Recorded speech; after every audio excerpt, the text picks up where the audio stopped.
महाराष्ट्र के एक गांव में शकुबाई नाम की एक औरत रहती थी। वह गणपति जी की दिन रात पूजा किया करती थी। उसका एक बेटा रोहन, जो कि अभी छोटा था। शकुबाई के पति का स्वर्गवास हो चुका था। वह लोगों के घरों में काम करके घर का खर्च चलाती थी। शकुबाई को अपने बेटे से बहुत उम्मीद थी। वह अपने बेटे को बड़ा आदमी बनाना चाहती थी।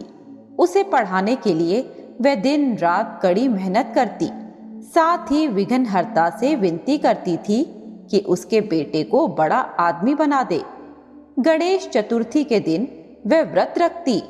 उस दिन काम से छुट्टी लेकर पूरा दिन गणेश जी की मंदिर में सेवा करती। धीरे धीरे उसका बेटा बड़ा हो गया और गणेश जी की कृपा से उसकी नौकरी भी लग गई। शकुबाई ने उसकी शादी कर दी। बेटे के कहने पर शकुबाई ने घरों में काम करना बंद कर दिया। अब वह घर पर रहती और गणेश जी की सेवा में लगी रहती। वह भगवान को भोग लगाने के बाद ही खाना खाती थी। यही नियम उसका बेटा और बहू दोनों मानते थे। पहले गणपति जी का प्रसाद बनता, उनकी पूजा होती, उन्हें भोग लगाया जाता। उसके बाद वह सभी नाश्ता करते थे। गणेश जी की कृपा से वे काफी अमीर होते जा रहे थे, लेकिन शकुबाई की बहू और बेटा अब काफी बदल चुके थे। वे पूजा पाठ नहीं करते थे, साथ ही भोग लगने से पहले ही कुछ ना कुछ खा लेते थे। शकुबाई ने उन्हें बहुत समझाया, पर वे नहीं माने। शकुबाई ने गणेश जी से माफी मांगी और कहा, हे गणपति जी, मेरे बच्चों को माफ कर देना। एक दिन शकुबाई सुबह गणेश जी की पूजा कर रही थी। जब उसने आरती शुरू की तो उसके बेटे ने गुस्से में कहा, माँ, तुम क्या सुबह सुबह शोर करती रहती हो? आरती और घंटी की आवाज से हमारी नींद खराब हो जाती है। आज से इस घर में पूजा नहीं होगी। शकुबाई को बहुत गुस्सा आया। उसने बेटे से कहा, गणेश जी की कृपा से तू इतना बड़ा इंसान बना है, आज उन्हें ही भूल गया। इस बात को सुनकर बेटे ने शकुबाई से कहा, मैं जो कुछ भी बना हूँ अपनी मेहनत से बना हूँ, और आज से अगर आपको पूजा करनी है तो मंदिर जाकर किया करो। शकुबाई गणेश जी के सामने रोती रही। अगले दिन से वह मंदिर जाने लगी। धीरे धीरे समय बीतता गया। अब शकुबाई ज्यादा समय मंदिर में ही रहती थी। जब वह घर जाती तो उसके बहू बेटे उससे बात भी नहीं करते थे और छोटी छोटी बातों पर उससे लड़ाई करते थे।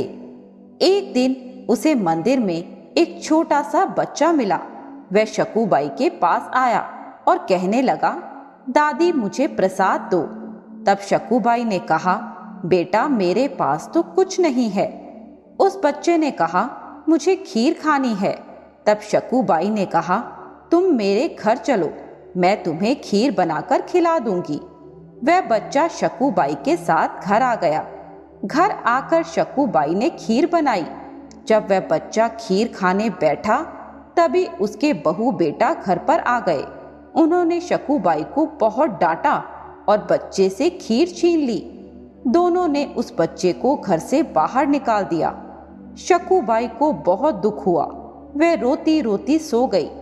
रात को सपने में उसे गणेश जी ने दर्शन दिए और कहा, माई, मैं तो तुम्हारे घर खीर खाने आया था, पर तुम्हारी बहू और बेटे ने मुझे भगा दिया और मैं भूखा रह गया। यह कहकर गणेश जी अंतर्ध्यान हो गए। सुबह शकुबाई ने ये बात अपने बेटे को बताई, पर उसने ध्यान नहीं दिया और अपने काम पर चला गया।